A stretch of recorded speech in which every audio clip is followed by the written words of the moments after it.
Here's a new LED bulb that I'm reviewing. This is a Candelabra base LED bulb. It puts out 400 lumens of light while consuming 5 watts of power for an overall efficiency of 80 lumens per watt, which is pretty good. It has a claimed lifespan of 30,000 hours and a color temperature of 2700 K. You can see the information panel on the side here. There's multiple versions, and this one's checked off as being the 5 watt version, 2700 K. Power factor claimed to be greater than 0.75. Here's what the rest of the packaging looks like. You can see a preview of what the bulb looks like, and then this arbitrary scale showing that it's supposedly the best. I'm not sure how accurate that is. Anyway, let's go ahead and open this up. Okay, so here's the bulb up close. You can see the design. It has the E12 Edison screw at the base, this metal part which houses the electronics and also serves as a heat sink, and then inside you have 6 LEDs that are mounted on 3 stalks on the inside. So initially I was somewhat concerned about the heat transfer from the LEDs to the base, but it appears to work quite well because the base does get very hot. I measured temperatures of up to 160 degrees at the base, which makes me concerned somewhat for the temperature of the actual LEDs inside the bulb. But so far I've used it for approximately 10 to 20 hours and it's working fine, but heat might be a concern just due to the way this thing is designed. Kind of neat though. To compare this to a regular bulb, I have an old burnt out regular candelabra base bulb to show the size. So you can see the actual glass envelope itself is very similar, but it is bigger because of the electronics. So it might stick out from your fixture more than a regular bulb. In my case, I didn't notice any problems. The diameter appears to be roughly the same also. This bulb is available in 4 different models.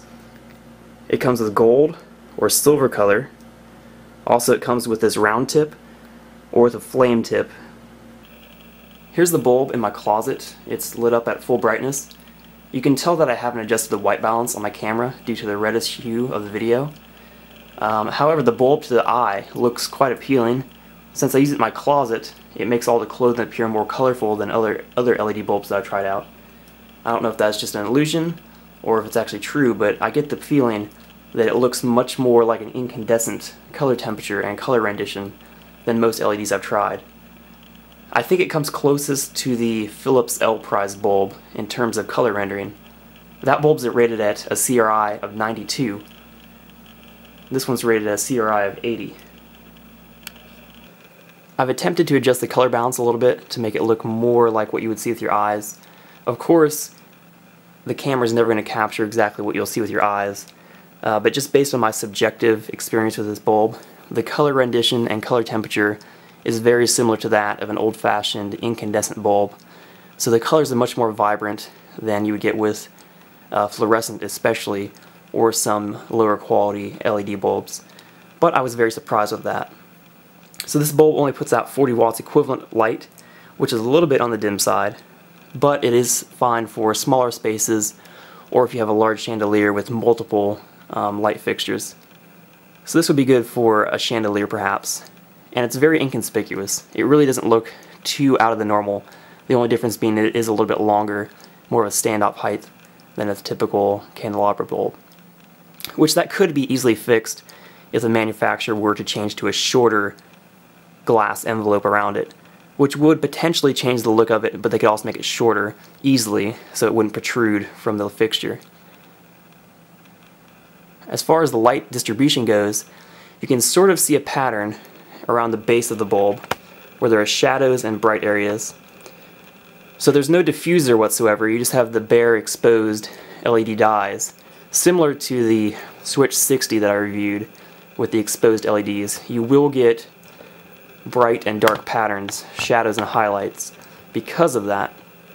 Now, depending on where you use this, that may or may not be a factor. Here I'm using it in a closet, it really doesn't matter. Nobody cares. And if you use it in a chandelier, I feel that you probably won't have too many shadow issues because the LEDs are fairly close together and they're not exact point light sources. They're a little bit wider than, say, the Switch 60. Plus, if you have a chandelier with multiple bulbs, there'll be so many overlapping shadows that they'll tend to cancel each other out. So I don't think that will really be a factor. So here's a close-up view of the LEDs when they're lit. Obviously the exposure setting on my camera is set to a very short exposure to capture what it looks like.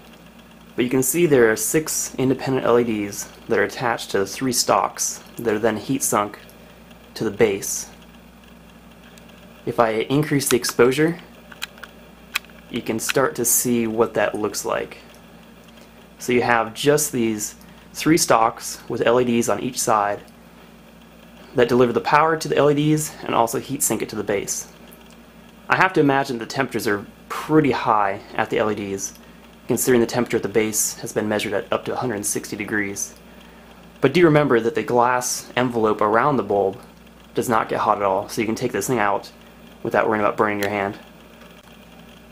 Here's an extreme magnification version of the LED. It's going to be difficult for me to pan this without jerking, but you can see the LEDs are attached to the metal and then it goes up into the base of the bulb. So this metal part at the bottom is the hottest part of the bulb. I measured at up to 160 degrees during testing, which is fairly hot, so I'm not sure if they'd be able to release a 60-watt equivalent version of this just due to the thermal constraints of the design. Perhaps they could incorporate heatsink fins around the base, although that could detract from the overall aesthetic appeal of the bulb. I would like to see a 60-watt equivalent version, perhaps adding a 4th stock inside the bulb along with the heat sinking or some other form of cooling, but 60 watts would make this a much more appealing product just because that's a typical Candelabra bulb wattage. But we'll see what the manufacturer comes out with. So the overall opinion of this bulb is that it is a good Candelabra based bulb. I was surprised. I've never used one before, but I think it does have potential. And at about $25, it's not extremely expensive, although if you use it in a fixture with multiple bulbs, it could get pricey quite fast.